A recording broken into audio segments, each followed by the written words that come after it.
Hola, muy buenas tardes. Dado que ya vamos a iniciar con nuestro evento de felicidad, bienvenidos a todas y todos. Muy buenas tardes. Yo soy Luisa. El día de hoy voy a aperturar el evento y bueno, agradecerles por su participación. Pues hoy se va a tratar un tema fundamental que a veces vemos un poco aislado, que es la necesidad de bueno, y por supuesto, dos personas muy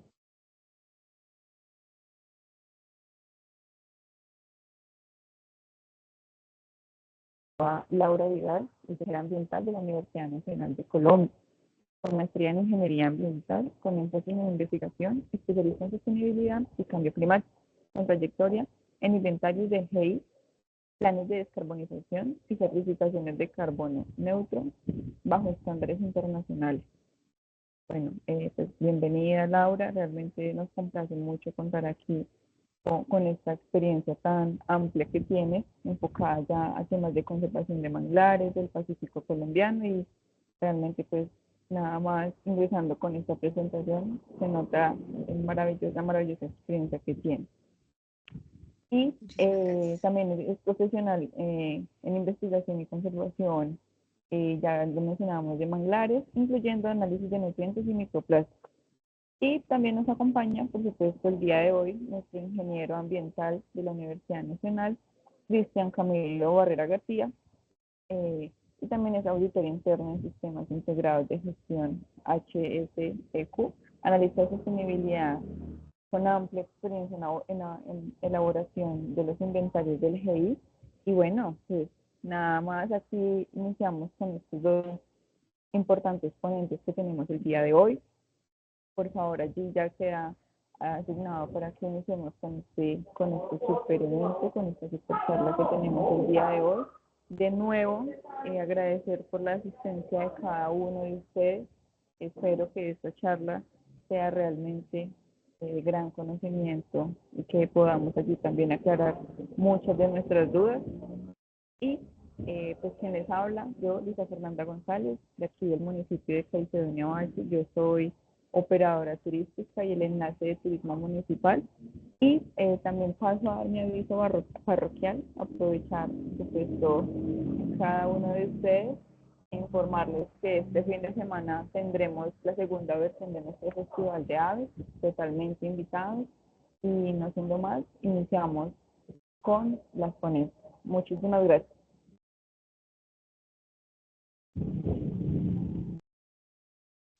Muy buenas tardes para todos. ¿Ahí me escuchan bien?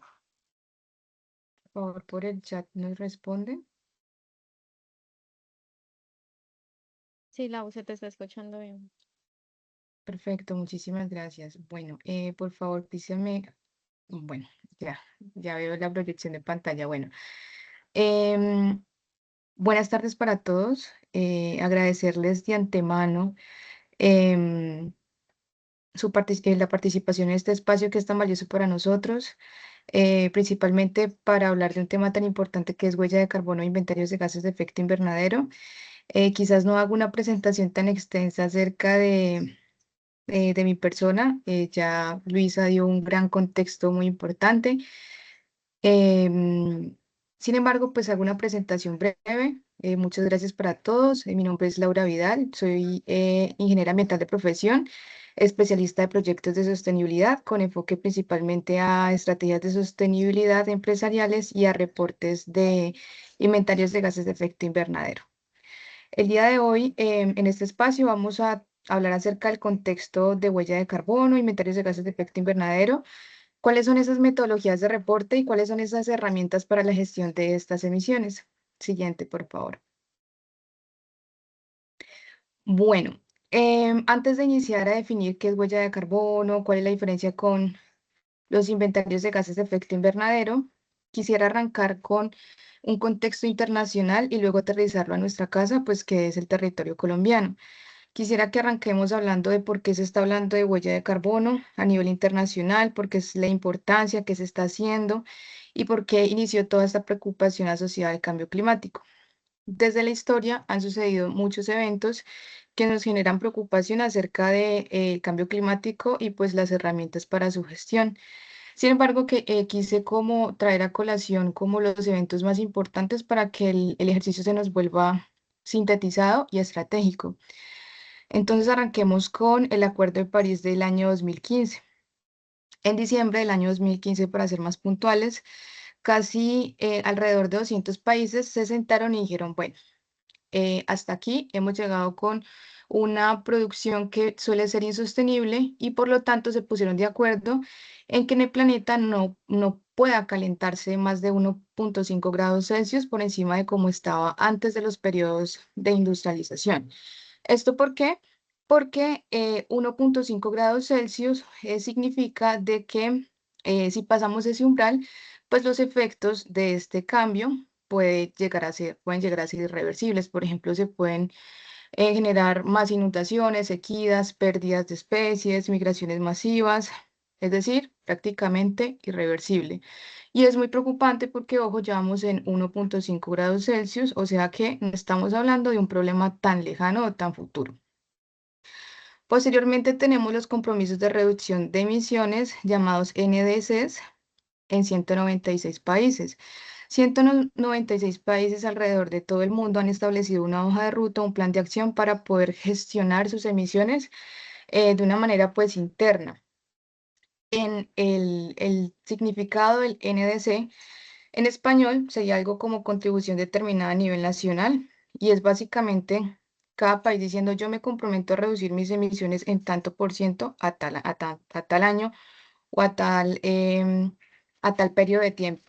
Son metas públicas, todo el mundo puede acceder a ellas, puede consultarlas. Colombia tiene una NDC en donde dice que al año 2050, perdón, al año 2030 tiene como objetivo reducir el 51% de sus emisiones. Son estrategias que se actualizan cada 5 años, entonces eso es muy positivo porque pues se supone que allí cada vez la meta tiene que ser un poco más ambiciosa. Luego tenemos el concepto de net zero. El concepto de net zero o cero neto nace hace muy poco realmente y todo apunta a que para el año 2050 los países y las organizaciones tienen que llegar a un net zero.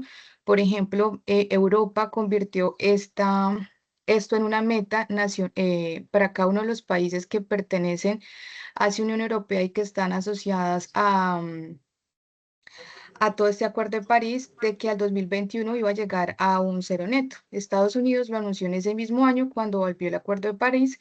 China dijo que lo lograría alrededor de 2060 y hoy países que representan el 90% pues, de la economía mundial tienen una meta net cero declarada. Entonces esto es bastante importante porque nos quiere decir de que las organizaciones y los países están planteando metas que son supremamente ambiciosas y positivas en términos de cambio climático. Por lo tanto, nos da a pensar que las organizaciones del sector público privado que no se adapten a estas metas, pues es muy probable que queden como fuera de esos mercados tan importantes. Luego entonces hablamos del contexto nacional en Colombia. En Colombia tenemos el COMPES 3700 generado en el 2011.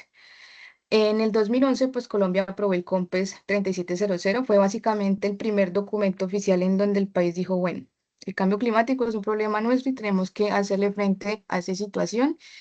Y porque pues antes de esto el tema era casi como invisible ante los ojos de la política pública. Este documento es supremamente importante porque sentó esas bases para crear el Sistema Nacional de Cambio Climático, que es como esa estructura o ese organismo institucional que hoy coordina todo lo que hace el gobierno en este tema de gestión de cambio climático. Como les decía, pues Colombia tiene una NDC, un objetivo en reducción de emisiones. Puntualmente se ha propuesto reducir el 51% de las emisiones al año 2030. Para el año alrededor de 2020 tenía una meta de reducir el 20% de las emisiones. Sin embargo, a medida del tiempo ha mejorado esta meta y se propone que va a reducir el de sus emisiones al año 2030. Si vemos el año 2030 está a 4 años. Entonces esto es bastante preocupante. Tenemos una de las metas más ambiciosas de Latinoamérica, entonces es importante que todos conozcamos pues este objetivo y cómo podemos generar acciones desde los diferentes sectores para poder llegar a cumplir esta meta y pues ponernos en línea de los compromisos de nuestro país. Es ahí donde también el sector privado juega un papel fundamental. Y luego tenemos el Registro Nacional de Reducciones RENARE, que es muy importante porque aquí el Ministerio de Ambiente crea el Registro Nacional de Reducción de Emisiones y esto sirve para que las empresas y proyectos puedan registrar oficialmente las emisiones que están reduciendo, las emisiones que se están reduciendo, que se están capturando. Hagan de cuenta como una base de datos públicos que están verificados también. Recordemos que todo este tema de el reporte de las emisiones aún no se constituye como un requisito obligatorio dentro del país para las empresas del sector público-privado. Sin embargo, ya se están generando muchas estrategias, lo cual evidencia de que esto es posible que a través del tiempo se vuelva regulatorio. Entonces, si lo empezamos a tocar a partir de ahora, pues nos vamos volviendo un poco más resilientes ante compromisos regulatorios. Y por último, tenemos los inventarios nacionales de gases de efecto invernadero. Colombia, por si no sabían, tiene un inventario nacional de gases de efecto invernadero. Quien lo publica es el IDEAM. El más reciente cubre hasta el año 2018 las emisiones y fue publicado en el año 2022. Sé que hay un rezago en el tiempo de alrededor de unos 3 o 4 años, pero esto es normal porque es muy complicado pues consolidar toda la información y que sea verificable para todos los sectores económicos del país. Entonces, pues se está haciendo muchos esfuerzos para que el próximo reporte, el BUR, es decir, el Inventario de Gases de Efecto Invernadero Nacional, se publique para el año 2025. Aquí al final de la diapositiva hay un dato muy importante que se publicó en ese BUR del año 2022. Colombia emitió hasta el año 2018 alrededor de 258 megatoneladas de CO2 equivalente. El sector que mayor contribución tuvo en las emisiones de gases de efecto invernadero fue la FOLU, el cual corresponde al sector de la agricultura, silvicultura y otros usos de la tierra. Seguido el sector energía y por último los sectores asociados a la gestión de los residuos. Sigamos, por favor. Siguiente diapositiva.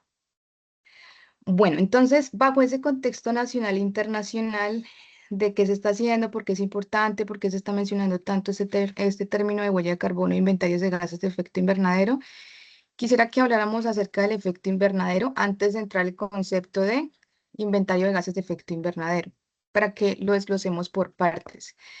El efecto invernadero es un fenómeno natural. Quisiera que el día de hoy nos quitáramos como ese concepto de que el efecto invernadero es algo negativo, ¿no? El efecto invernadero es algo natural y es un proceso en el cual la atmósfera retiene calor, manteniendo una temperatura óptima de la Tierra alrededor de 15 grados Celsius. Esto permite que conozcamos la vida como hoy la conocemos. ¿Sí? Si el efecto invernadero no se generara, pues la temperatura en el planeta, perdón, sería muy baja. Básicamente, dale siguiente, por favor, Cristian. Les voy a explicar a partir de un gráfico. Tenemos dos escenarios de efecto invernadero. Tenemos el natural y el que se potencializa por las actividades antrópicas. El natural a su izquierda y el de las actividades antrópicas a su derecha. ¿Cómo se esperaría que fuera ese efecto invernadero de manera natural?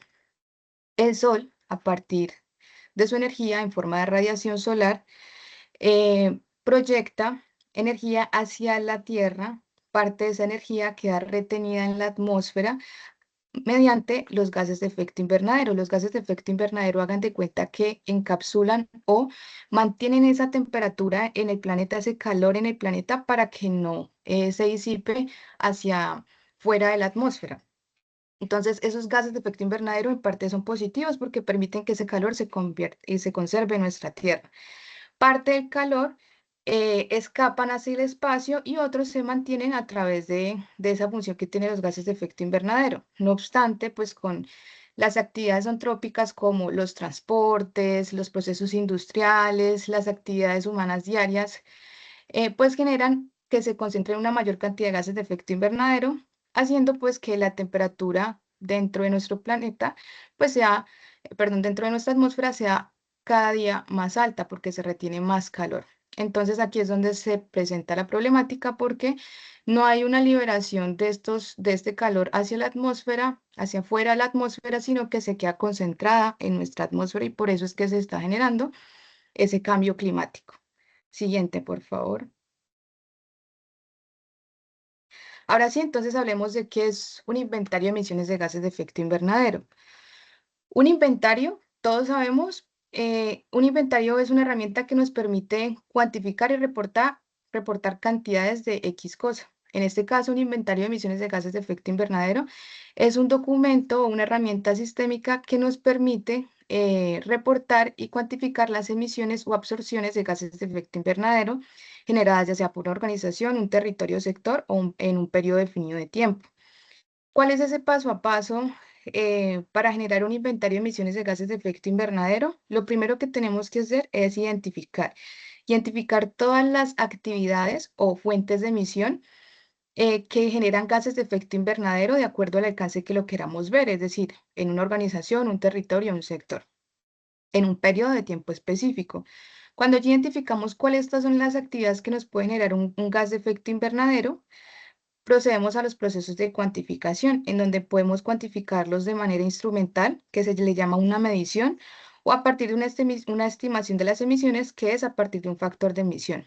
Es un valor, hagan de cuenta, un indicador que nos dice cuánto gas de efecto invernadero se genera por un dato de consumo. Por ejemplo, un factor de emisión asociado al combustible sería cuánta emisión se genera por un galón de, por ejemplo, gasolina consumida. Eso es un factor de emisión. Una vez que hacemos la identificación y hacemos la cuantificación de las emisiones, seleccionamos un año base de referencia. Un año base de referencia, como su nombre lo indica, es un año en el cual yo me puedo empezar a comparar a través del tiempo. Un año base puede ser también el primer año de cálculo de huella de carbono o inventario de gas de efecto invernadero. Entonces, es probable que el primer año pues no me pueda comparar con ese mismo año, pero ya después en el segundo año, tercer año y así sucesivamente me voy a poner a comparar con ese primer año de reporte que escogí como referencia. Posteriormente, clasifico esas emisiones de acuerdo al referente metodológico que vaya a seleccionar, que ya mi compañero les va a hablar de esto. Genero un proceso de verificación, ojalá que todos los inventarios de gases de efecto invernadero sean validados y verificados por un organismo validador y verificador certificado y que indique que realmente ese cálculo está siendo bien ejecutado y que esos datos que sirvieron como insumos para calcular ese inventario sean verificables y que sean correctos. Una vez que ya tengo todo el inventario generado, entonces allí sí voy a generar el reporte y la comunicación transparente a mis grupos de interés. Siguiente, por favor. Y luego tenemos la huella de carbono. Muchas veces hemos escuchado o hemos leído que la huella de carbono es lo mismo que los inventarios de gases de efecto invernadero. Y quisiera que también este espacio nos permitiera irnos con una idea diferente. No es lo mismo. Un inventario de gases de efecto invernadero me permite a mí cuantificar y reportar cuántos gases de efecto invernadero se están generando. La huella de carbono me permite a mí representar todas esas emisiones que se están generando de cada gas de efecto invernadero, pero en solamente un indicador, que son las toneladas de CO2 equivalentes. Y se llaman así equivalentes porque expresan una equivalencia de cada uno de esos gases en una sola unidad. Y eso es muy importante porque imagínense todas las organizaciones diciendo, no, es que yo reporté tantas toneladas de CO2, tantas toneladas de metano y tantas toneladas de óxido nitroso. Entonces, este indicador es supremamente estratégico porque nos permite hacer como una identificación mucho más fácil, mucho más eficiente y poder generar estrategias de seguimiento y monitoreo pues mucho más fáciles. Entonces, la huella de carbono nos permite reportar entonces cuántos son esas emisiones en toneladas de CO2 equivalente que se puede generar por una corporación o institución, por un producto o por una persona, por ejemplo. Una huella de carbono corporativa, pues entonces calcula o reporta mejor las emisiones de operaciones empresariales Se calcula más que todo para hacer un diagnóstico de cuál es el impacto que está generando las organizaciones y también para temas de competitividad en el mercado. Entonces, muchas veces, aunque esto no sea regulatorio de manera normativa a nivel nacional, muchas veces para ser proveedores o clientes de instituciones u organizaciones internacionales, pues tengo que tener como ese mismo nivel de sostenibilidad y me lo exigen para conservar esos vínculos. La huella de carbono del producto, entonces permite calcular la huella de carbono de un producto, no de toda una organización, sino de un producto. Entonces, por ejemplo, yo puedo ser X organización y genero A o B productos. Entonces, puedo centrarme en la huella de carbono de ese solo producto. Casi siempre tiene un enfoque de la cuna a la tumba, es decir, calculo las emisiones que se generan desde las materias primas hasta el final de vida útil de ese producto y sirve mucho para hacer comparaciones, ya sea por temas de competencia o para generar conciencia acerca de qué producto puede generar menos impacto respecto a otro. También tenemos la huella de carbono personal y es súper interesante porque hay muchas herramientas disponibles en donde nos permite calcular nuestra huella de carbono como personas por nuestras actividades diarias como el transporte y movilidad, alimentación y consumo, energía en el hogar, viajes. Y pues, como les indico, hay muchas calculadoras online gratis y también te dan ciertas recomendaciones para que tengas un estilo de vida más sostenible y que aporte a una reducción de esas emisiones que generamos por nuestras actividades diarias. Siguiente, por favor, Cristian. Ya, entonces le doy la palabra a mi compañero Cristian para que les hable acerca de cuáles son los gases de efecto invernadero más importantes. Listo, Lau, muchísimas gracias ahí por la introducción y bueno, hago una pequeña presentación. Mi nombre es Cristian Barrera, soy analista de sostenibilidad y pues tengo formación en lo que tiene que ver con huella de carbono bajo la ISO 14064, que es una de las normas que vamos a ver a continuación para ese reporte de huella de carbono e inventario de gases de efecto invernadero. Listo, entonces anidando un poco a lo que mencionaba mi compañera Laura, es conocer pues cuáles son esos gases de efecto invernadero que debemos tener en cuenta para ese inventario y reporte de huella de carbono. Entonces aquí tenemos los 6 principales, ¿sí? Que son el dióxido de carbono, metano, óxido nitroso, hidrofluorocarbonados, perfluorocarbonados y hexafluoruro de azufre. Ustedes pueden ver que cada uno de estos gases tiene un numerito que es el GWP, que es potencial de calentamiento global, y significa qué capacidad tiene este gas de retener calor allá en la atmósfera, ¿sí? Todos estos gases, a diferencia obviamente del CO2, todos tienen su punto de referencia o su punto de comparación frente al CO2. Por eso vemos aquí que el CO2 contiene un potencial de calentamiento global de 1.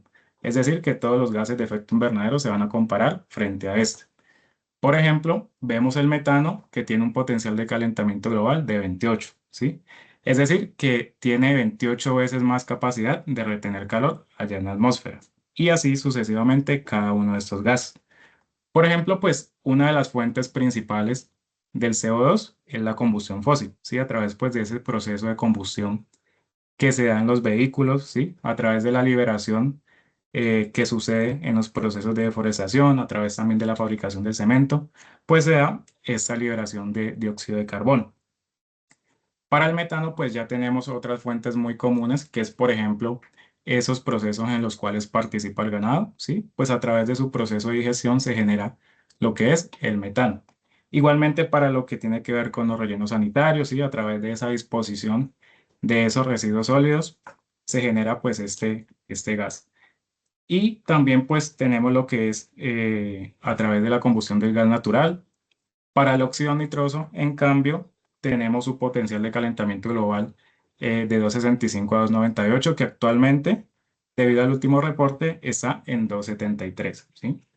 Y las fuentes principales de este gas son los fertilizantes. ¿Por qué? Porque esos fertilizantes pues cuentan con nitrógeno que a través de su reacción con el suelo pues me producen ese óxido nitroso, ¿sí? A través también de la combustión de biomasa, de suelos agrícolas, se puede ver pues la generación de este tipo de gas. Por otro lado, tenemos los hidrofluorocarbonados, que son normalmente esos gases refrigerantes que ustedes de pronto han escuchado, que se mantienen en aires acondicionados, en neveras, en dispensadores de agua, pues que nos ayudan y nos propician ese ambiente pues muy fresco y es gracias a este tipo de gases refrigerantes. Como vemos, tiene un potencial de calentamiento global demasiado alto, ¿sí? 14.000, perdón, de 12 a 14.800, lo cual quiere decir que es 14.800 veces más potencial de retener calor allá en la atmósfera en comparación al CO2. Quiere decir que si se usa así sea en pequeñas cantidades, igualmente pues vamos a tener un impacto muchísimo mayor allá.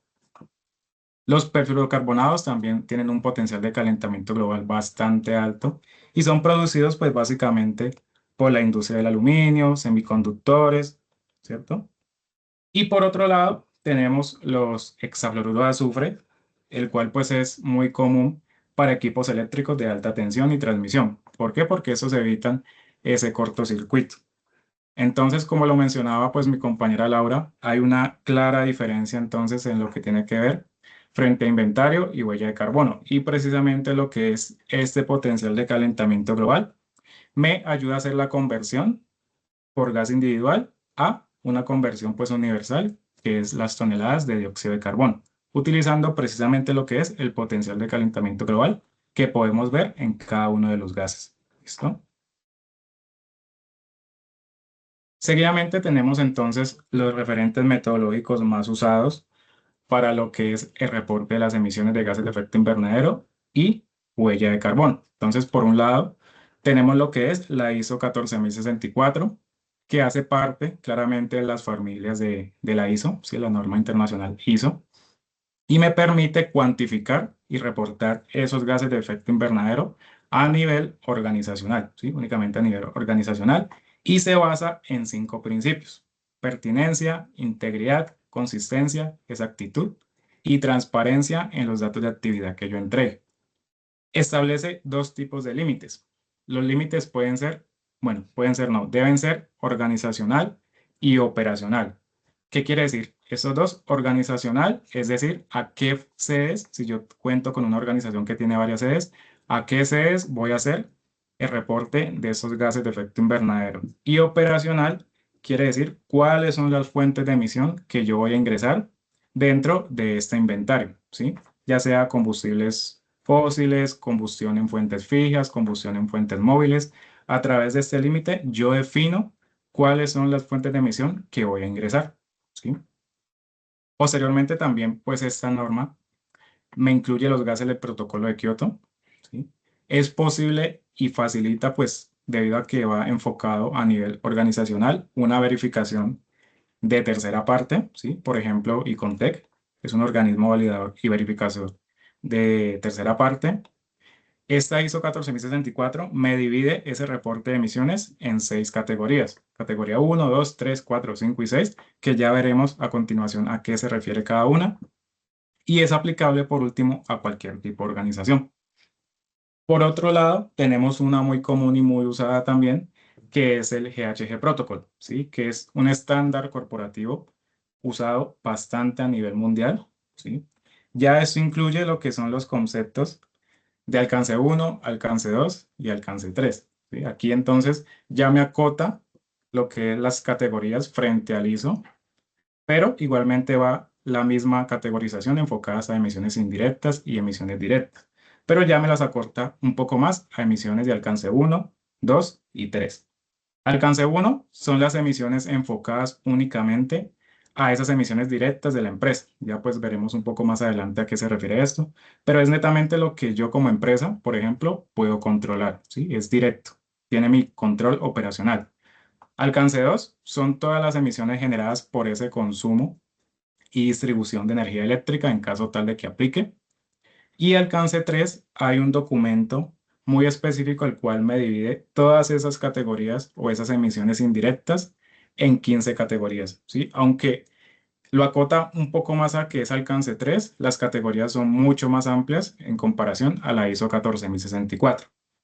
Además, pues es muy importante mencionar que el GHG Protocol brinda algunas herramientas gratuitas en las cuales ustedes pues pueden hacer uso de estas y calcular diferentes huellas de carbono enfocadas a emisiones indirectas. Y aquí queremos de pronto traer a colación lo que es la diferencia en cada una y cuáles son las fuentes de emisión que se ingresan para cada uno de este tipo de reportes o metodologías. Entonces, al lado izquierdo vamos a tener la categorización por la ISO, ¿sí? Y enseguida tenemos la categorización o su distribución a través del GHG Protocol, ¿sí? Vemos entonces que es lo mismo hasta la categoría 1 y 2. Ambas, categoría 1 o alcance 1, emisiones directas. Categoría 2 o alcance 2, hablando del GHG Protocol, son emisiones indirectas por el consumo de energía importada. Pero ya lo que es la categoría 3 desde la ISO hasta la categoría 6 es lo mismo hablar de alcance 3 dentro del GHG Protocol. ¿Listo? Entonces, para que lo tengamos muy en cuenta, entonces hablando netamente de categoría 1, quiere decir emisiones directas por la organización, está todo lo que yo tengo control operacional sobre ellos. Es decir, yo tengo un control del consumo en combustión en calderas, es decir, cuánto yo consumo de combustible en calderas, en cocinas, en hornos, en pipetas, ¿sí? También lo mismo sucede con la combustión móvil, es decir, los vehículos que estén a nombre de la empresa. Emisiones de proceso químico, de pronto hay obviamente emisiones muy específicas para diferentes sectores industriales. Por ejemplo, la fabricación de vino, pues me trae emisiones específicas precisamente pues por ese proceso para llevar a cabo esa fabricación de vino. Lo mismo sucede con la fabricación del cemento, que es la clinkerización. Hay emisiones muy específicas para cada tipo de proceso. Dentro de estas emisiones directas también tenemos entonces lo que son las emisiones fugitivas, por ejemplo, las emisiones por aires acondicionados, que ya hablamos acerca de esas fugas de esos gases refrigerantes que son o tienen un potencial de calentamiento global bastante alto.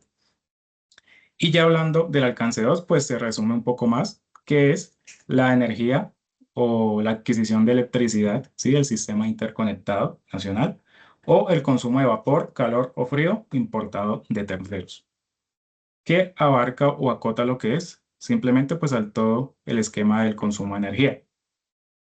Y ya frente a las emisiones indirectas de lo que es categoría 4, 5 y 6 o alcance 3, en el GHG Protocol se divide en 15 categorías, como ya lo mencioné, pero voy a ahondar un poco pues más específico por el nombre en general. Por ejemplo, la categoría 3 para la ISO son las emisiones indirectas por el transporte.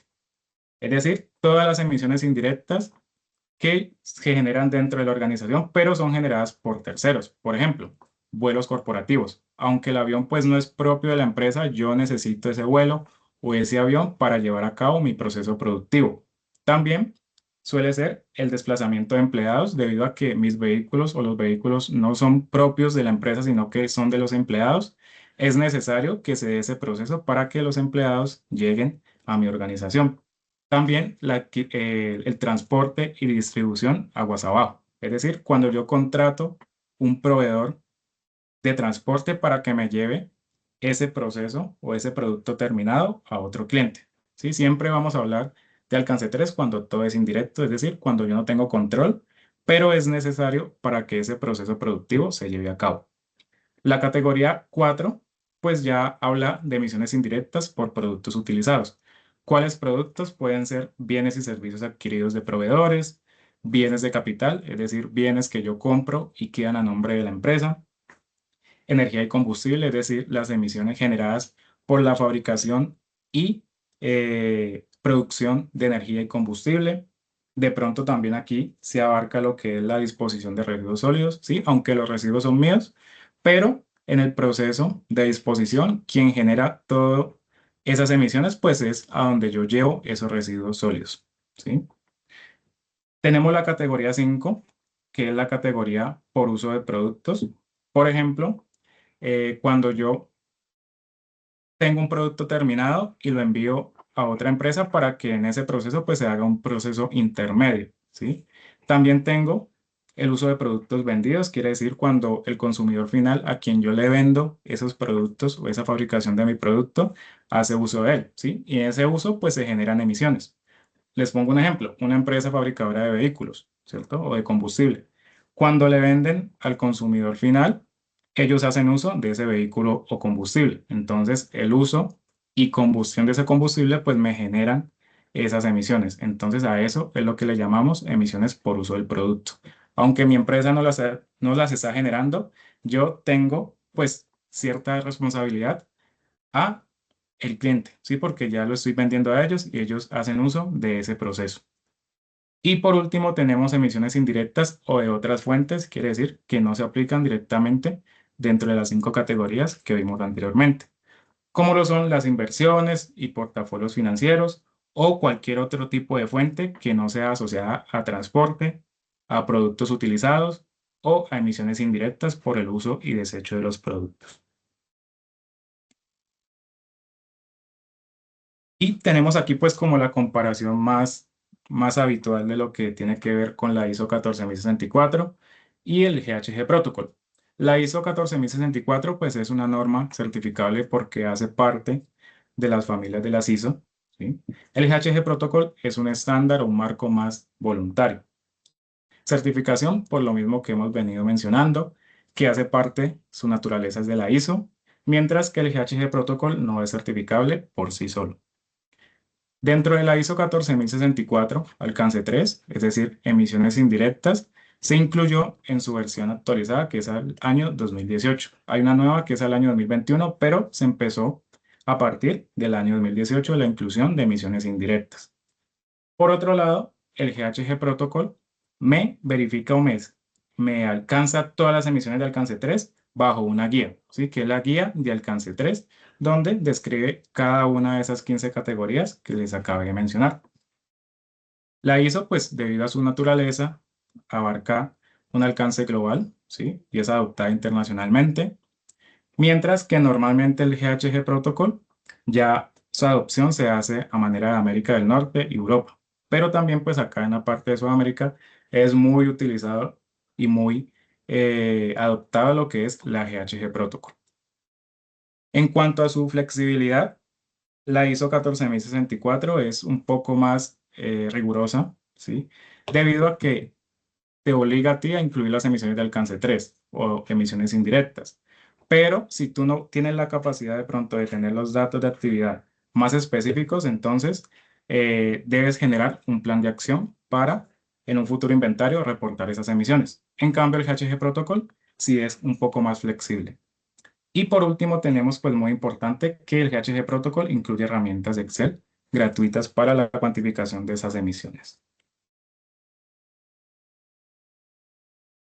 Y hay algunos desafíos a los cuales se comprometen las empresas en lo que tiene que ver con la cuantificación de sus emisiones, como por ejemplo, para cuantificar lo que son emisiones de alcance 3, pues siempre va a ser necesario los datos de los proveedores. Sí, eso pues es un reto bastante importante porque no todas las empresas desean que esa información pues sea compartida. ¿Sí? Entonces es un poco complejo a veces llegar a ese nivel de detalle de alcance 3. ¿Sí? También pues hay como un reto muy específico que es a la diversidad metodológica. Si hay diferentes formas de cuantificar y reportar esas emisiones, entonces suele ser pues un poco complejo alinearlo a todo lo que tiene que ver con el alcance 3. También pues hay un alto costo de medición, confidencialidad, como ya lo mencionaba, no todas las empresas, es decir, cuando calculamos alcance 3, están pues muy de acuerdo a compartir sus datos de actividad, ¿cierto? Eso es uno como de los desafíos más importantes para el alcance 3. Por eso es que a veces únicamente las empresas llegan hasta el alcance 1 o alcance 2.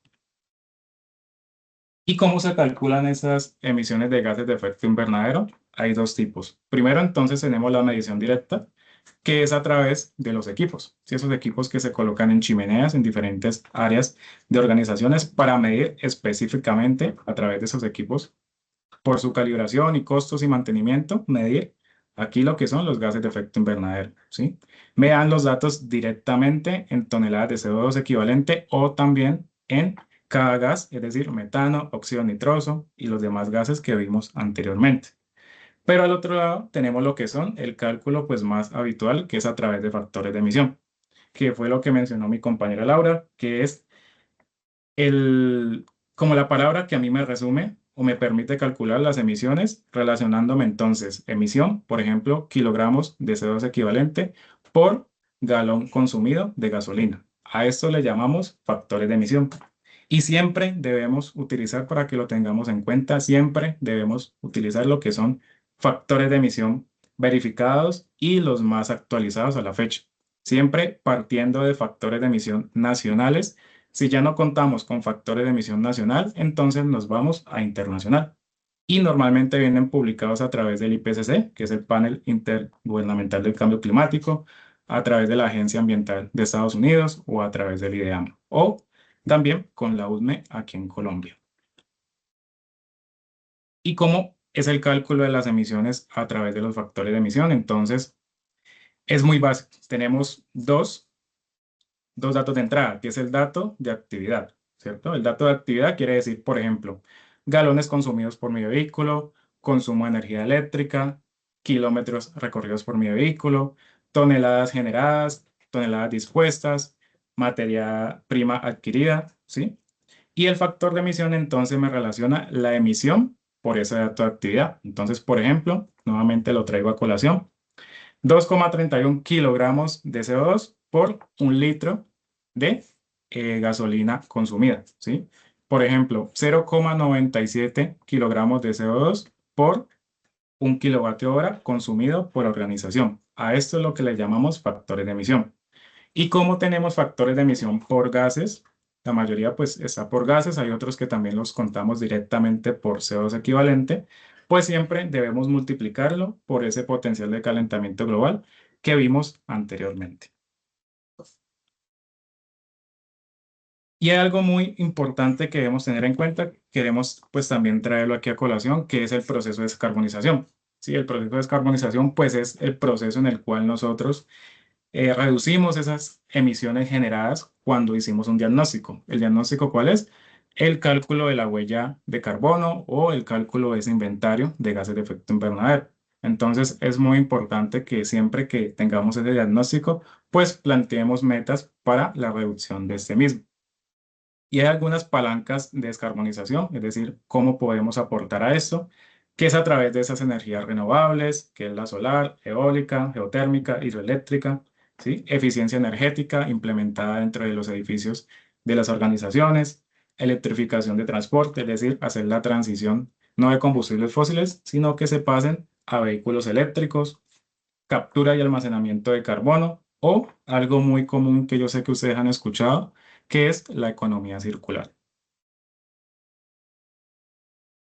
Y hay algo muy importante también que debemos tener en cuenta, que es la compensación. También sé que se ha escuchado mucho acerca de la compensación y es básicamente lo que me permite a mí neutralizar esas emisiones que yo no puedo reducir. ¿Sí? Entonces, lo que yo no puedo reducir a través de lo que vimos anteriormente, es decir, a través de la implementación de equipos, de actividades, pasamos a compensar. ¿Sí? Lo que no se reduce, pasamos a compensar.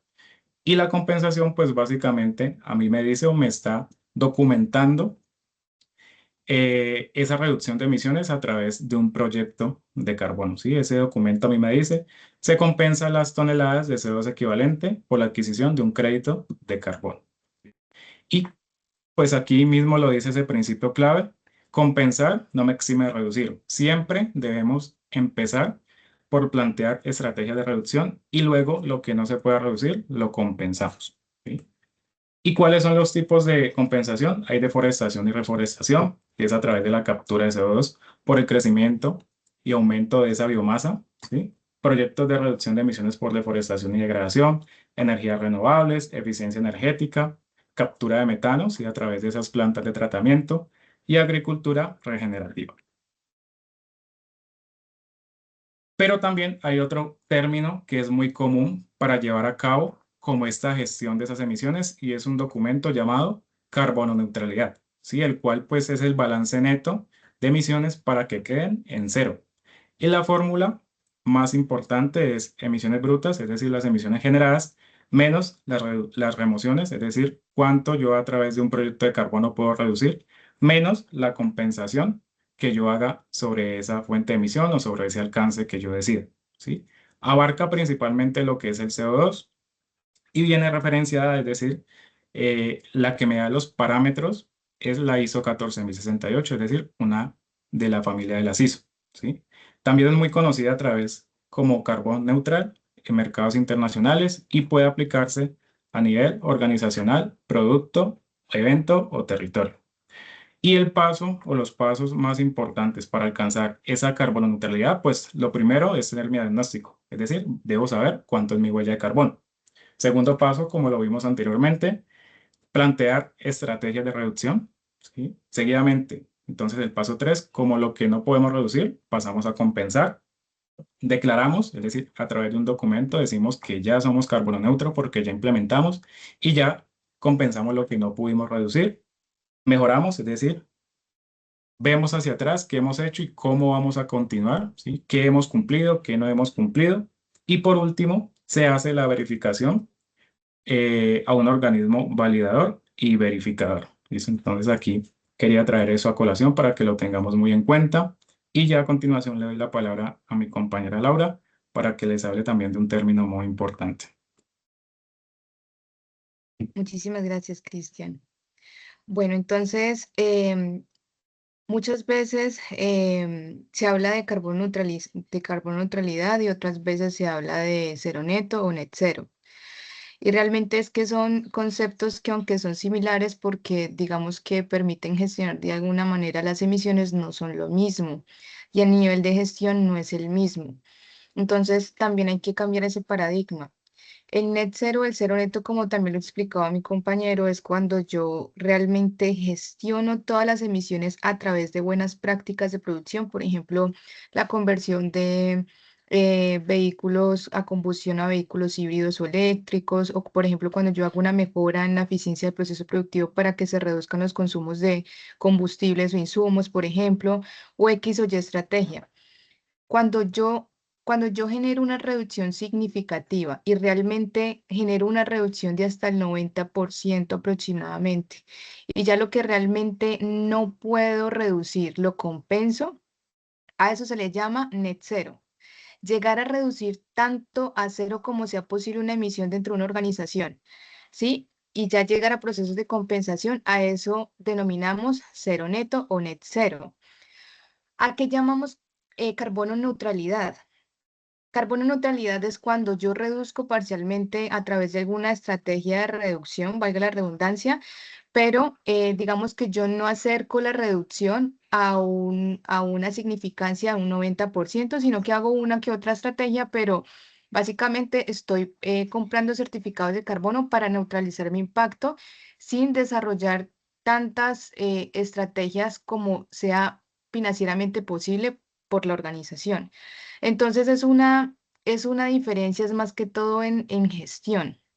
Y lo que se quisiera siempre es que las organizaciones lleguen a ser net cero, realmente que no se vuelva como que, ah, bueno, entonces yo pago por contaminar, compro certificados de carbono, si estoy haciendo una iniciativa porque me estoy empezando, digamos, a alinear con las estrategias de sostenibilidad y estoy empezando a reducir un poco mis emisiones, sino que no, realmente se invita a las empresas de que no está mal que empiecen por una carbono neutralidad, pero ¿qué sigue más adelante? Entonces avancemos un poco más, realmente reduzcamos lo que más se pueda y cuando ya organicemos nuestra casa, cuando realmente veamos que no es posible reducir más, entonces allí sí compensemos lo que no podemos reducir. Esa es la invitación.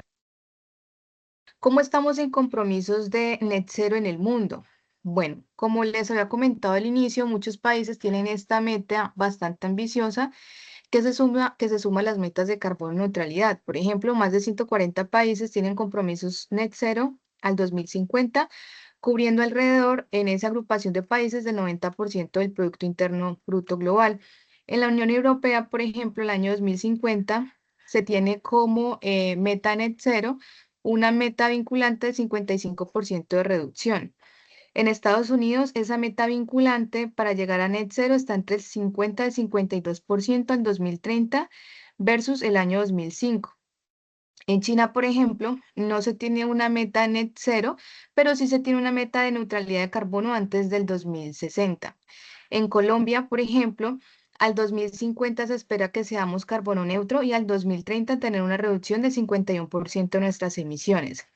En general, más de 9.000 empresas globales tienen compromisos basados en metas, basadas em, en soluciones basadas en tecnologías, en donde, por ejemplo, se establecen metas de reducción que se llaman SBTI, se establecen metas de reducción de acuerdo a escenarios de incremento de la temperatura, entonces se establecen metas de reducción de emisiones con el fin de que la organización pueda mitigar ese incremento de la temperatura en el planeta a 1.5 grados Celsius. Entonces, más o menos, ¿cuánto es que debería de reducir?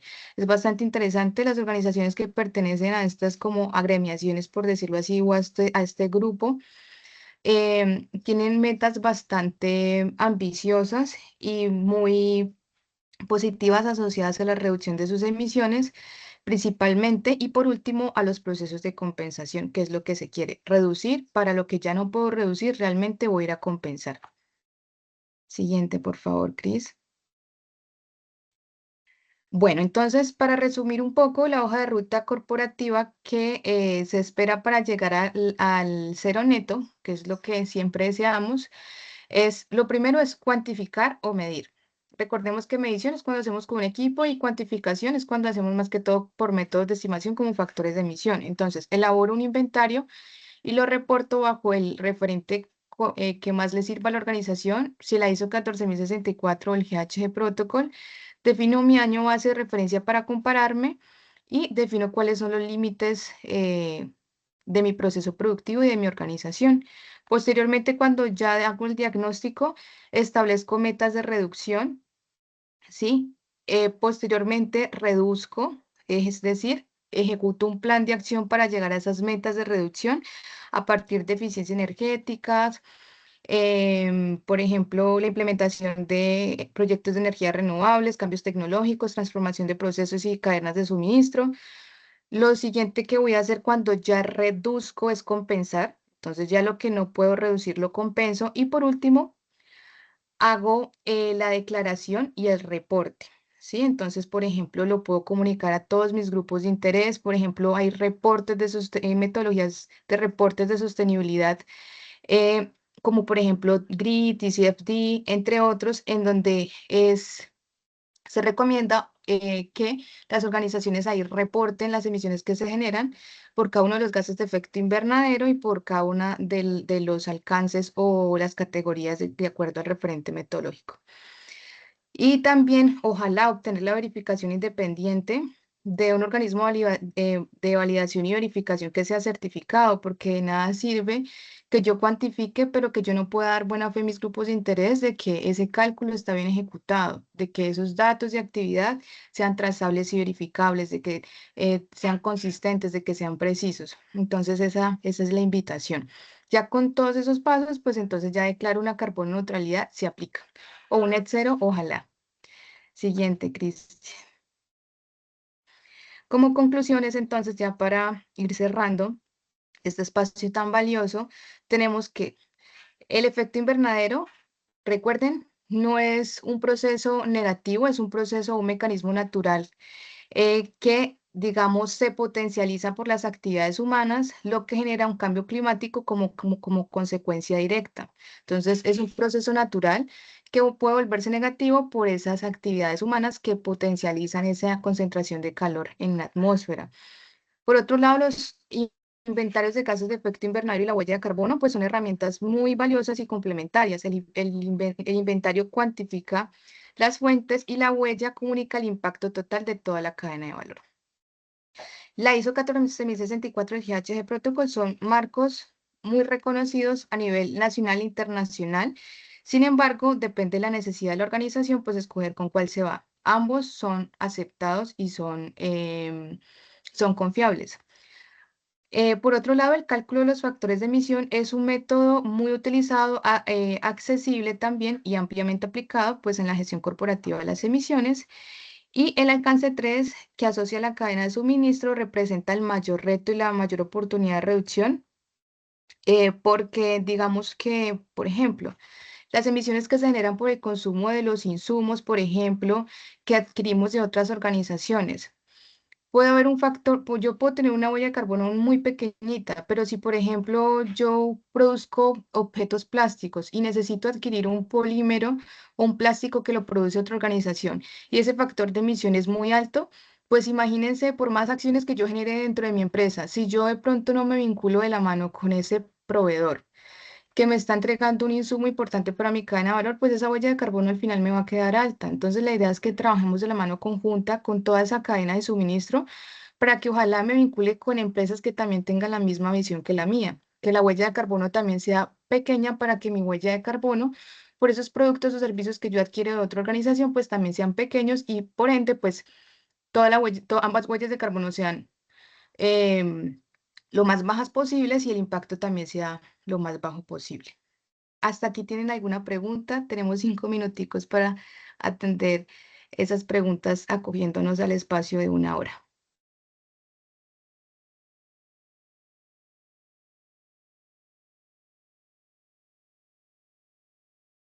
Pueden dejar sus preguntas en el chat y con mucho gusto las leemos y las respondemos.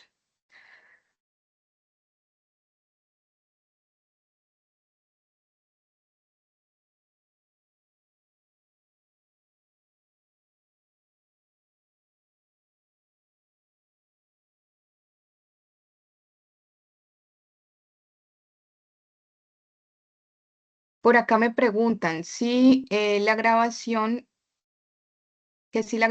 queda disponible para los participantes de la reunión.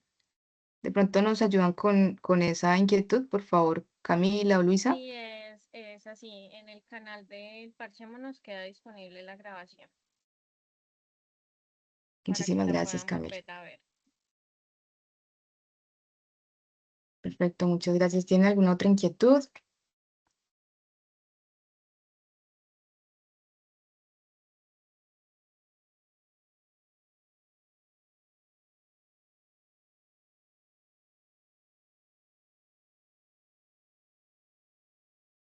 Listo, por aquí nos dan las gracias. No, muchísimas gracias a todos por el espacio que nos dieron.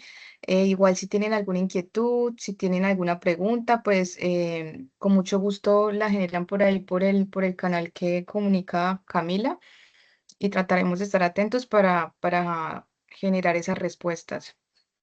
Nuevamente agradecerles por este espacio, es muy valioso para nosotros pues desde la trayectoria profesional que tenemos, poder aportarles a ustedes en este conocimiento, pues es muy importante. Queremos que ojalá la información pueda llegar a diferentes organizaciones y pues que también se puedan adaptar esas buenas prácticas en lo que tiene que ver con los sistemas productivos para reducir esa huella de carbono. Bueno, de parte de los colectivos del Parchémonos por la Diversidad, de parte del CIAD, queremos darle las gracias a ustedes por em, esta valiosa experiencia en el Parchémonos. Esperamos más adelante de pronto tenerlos en otra conferencia. Muchas gracias a Cris, a Lau, que los conozco desde la U, que pues aceptaron esta invitación tan valiosa. Es la primera vez de pronto que hablamos de huella de carbono en este espacio y sí sentíamos que lo necesitábamos. Entonces, pues gracias a ustedes y que tengan feliz tarde. Eso, Igualmente, Cami, hasta hasta luego, luego. que esté muy bien. Feliz día. Muchas gracias. Con mucho gusto. Hasta luego.